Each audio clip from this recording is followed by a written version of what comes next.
Hi teacher, hi everyone, I hope you're really well. My name is Angel from level 15 and today I'm going to present my final video. In this case, I chose the topic number 1, which is about taking risk. So let's start with the questions. The first question says, describe how much of a risk taker you are.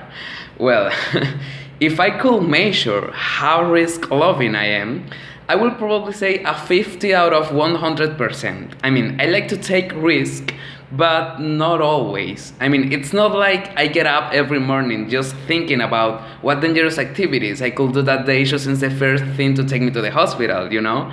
Although I like the idea of taking risk, I rarely do it because I tend to think about my safety and my physical integrity. I appreciate my life and I would like to live for a long time. So yeah, I guess that I'm a risk taker, but at moderate and balanced levels. Would you ever parachute out of a plane though it's dangerous? No, I wouldn't. Again, I really appreciate my life, so definitely no. If you offer me a lot of money, like I don't know, $10,000, maybe. But in normal circumstances, just to feel the emotion and the adrenaline, no. I'm not a fan of adrenaline. Explain how you handle scary or stressful situations.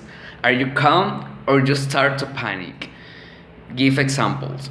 Well, I would like to say that I'm the bravest man in the world and that I always react calmly in scary and stressful situations, but that's not true. I have to be honest with you, I have to be honest with myself.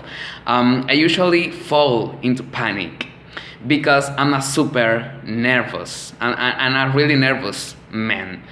Actually, when the pandemic started last year, I had several panic attacks, but I'm working on it. I'm trying to do my best to learn how to react calmly in those situations. And I'm learning how to handle those situations in a better way.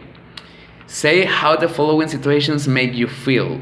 Taking an important test, giving a speech, interviewing for a job, and traveling alone. Well, the idea of taking an important test and giving a speech caused me a lot of nervous because of the scenario panic, you know.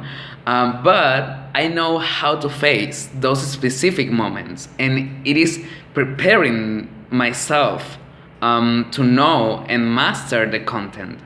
I think that knowing very well the topics that are going to the exam, or if I know my speech, give me the confidence in myself to continue with that. Those are my keys in those moments. If you know the topic, you can talk about the topic with confidence. And the idea of interviewing for a job and traveling alone caused me I don't know, I like the idea of traveling alone, so I think that I will feel motivated to handle those situations with optimism. And yeah, I think that it's all for today. Thank you for listening to me.